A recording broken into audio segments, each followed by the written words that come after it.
Hi, I'm Jody Dean, and I help you navigate your spiritual awakening and ascension process and embody your soul purpose. And in this video, I'm going to talk about trauma and transformation. So, a wise person once said that trauma that doesn't get transformed gets transferred. Now, what does that mean? Trauma that doesn't get transformed gets transferred. What it means really is that the pain, the wounds, all the stuff that we carry inside, the difficulties, the heartbreak, the traumas, the dramas that we haven't looked at, that we haven't emoted, that we haven't really dealt with, we carry with us, and then we transfer it to others. Because the being, the individual,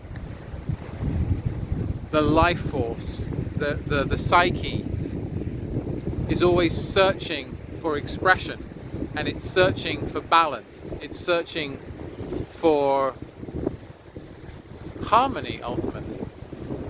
But what can happen, and what happens with trauma,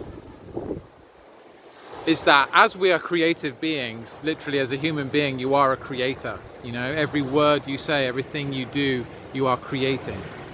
Right? And also, guess what? We create other human beings as well. Isn't that wild? Isn't that fractal? So we're always creating, whether you realize that or not, we realize that or not. Believe me, you are creative. But hey, don't take my word for it. Check it out for yourself. Are you creating in this moment? So we're always doing this thing, making, right? Making things happen, manifesting, creating, inviting, suggesting, etc. And we either do that from a place of light, from a place of love, or we do that from a place of lack of love. And it's ultimately this game of like fear and love, play of opposites. And so what I'm getting to here is that the trauma that we have inside that is not transformed, that is not healed, that we have not transmuted, will exit us in some way like a broken mold that keeps on creating statues, for example, little statues. You pour in some plaster into a mold and make a little statue, or make a little figurine or something, right? That is broken because the mold is broken. And we're doing that with our trauma if we don't transmute it. We are creating situations that are out of balance. We are acting out. We are making impact in the world that is less than ideal, less than harmonic, because we are carrying that brokenness inside us, and we can't help ourselves but do that. So we're doing it unconsciously. That's what I'm getting at. Until we bring whatever it is to consciousness, to the light. And when we bring it to the light, then we transmute it, right? We feel it, we hear it, we see it within ourselves, we give it space, we accept it. That wound, we accept it, we feel the wound, we grieve, or we get angry, or whatever we do, and we release it, because it's emotion, it wants to go out. It wants to move out. E is exit, out, and mote is move. It's movement outwards. So we allow it. We allow it out, rather than suppressing, rather than numbing, rather than avoiding and denying. We meet it, we embrace it, we allow it, and let it move out, because it wants to move out. Okay, so our trauma, if we embrace our trauma, if we heal our trauma, if we allow our trauma, if we give space to it, we transform it then into something else. Because guess what? we, we heal and then the trauma is gone, right? So, and we've learned, we've grown, we've expanded, right? We've become more whole and balanced. And we're no longer in that pain drama. We're no longer in that disharmony. We're no longer essentially in that imbalance. We find coherence. We find harmony again. And this is the dynamic that I'm talking about. So if we don't find that harmony and that balance by embracing it, by healing it, by releasing whatever needs to be released, by being heard, by being held, right, by sharing it, by grieving, whatever it is, we keep it all locked up inside, then we are carrying that around. And yeah, guess what? Like, your parents transferred their trauma to you, they carried it around, and they reacted to you, and they exit it onto you. It's not funny, but it's like, it's tragic, but it's also life.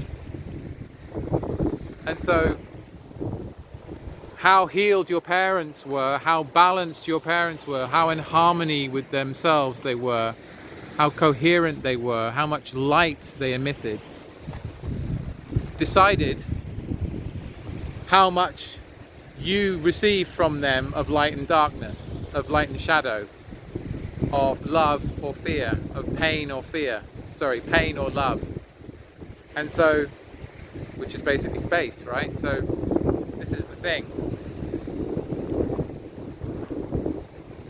You've got whatever those codes were from your parents, and also primary caregivers and school and teachers and everything else, right? It's all in the mix, but ultimately it boils down to mummies and daddies. So what they couldn't deal with, you got, ultimately.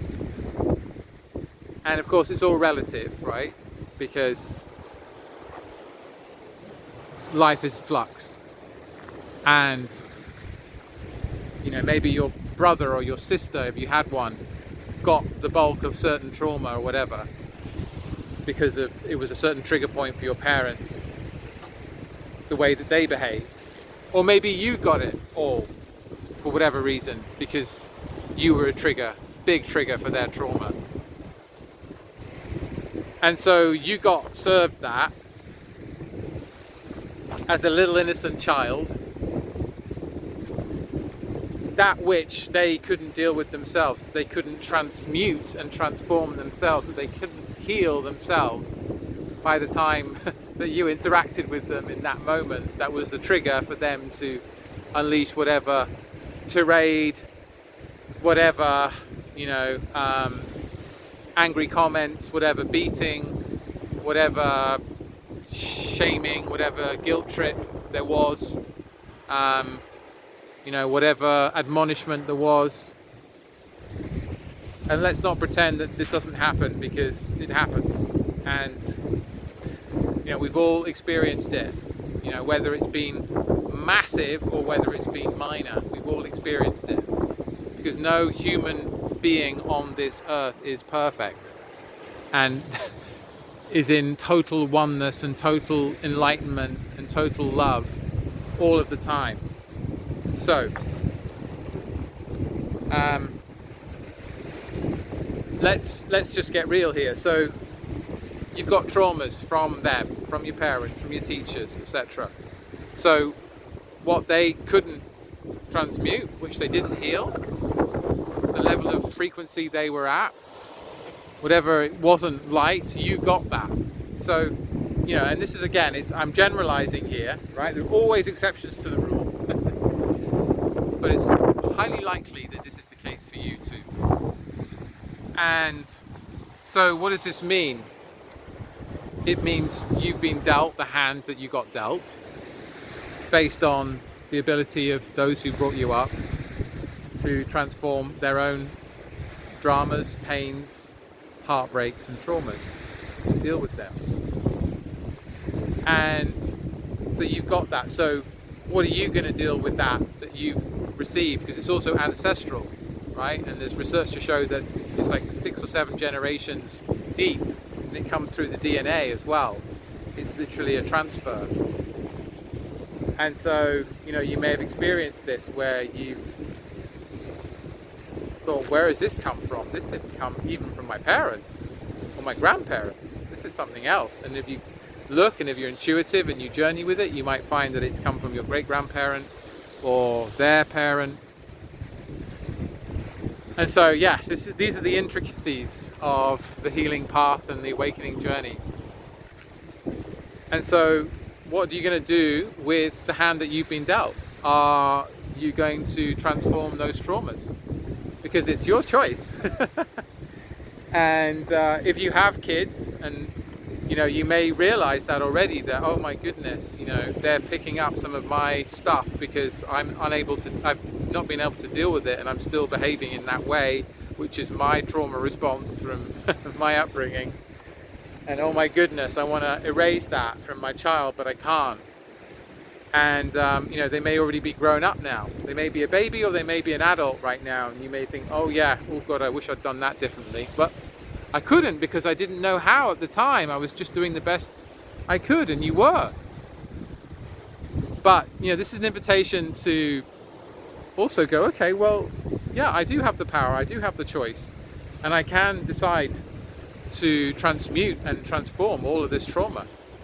I can decide to release it and do whatever it takes to release it, to not have to transfer it, not be an unconscious trauma transfer mechanism for others, but to actually be a beacon of light for others. And if that's you, I understand you and I get you, because that's what I choose.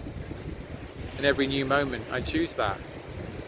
And it's about this bringing it to awareness, bringing it to light, bringing it to consciousness, and deciding to release it, deciding to transmute it, and do whatever it takes, whether that's meditating more, whether that's doing more healing, whether that's activating the Kundalini, whether that's affirmations, working with access consciousness, working with your beliefs, working with a coach, a mentor, a guide, schooling yourself in the truth, schooling yourself in awakening, in how to let go, how to be optimal in your work, in your light, in your sharing, and how not to be stuck, how not to get triggered by things, which is basically by doing your own inner work and becoming the flow rather than the resistance.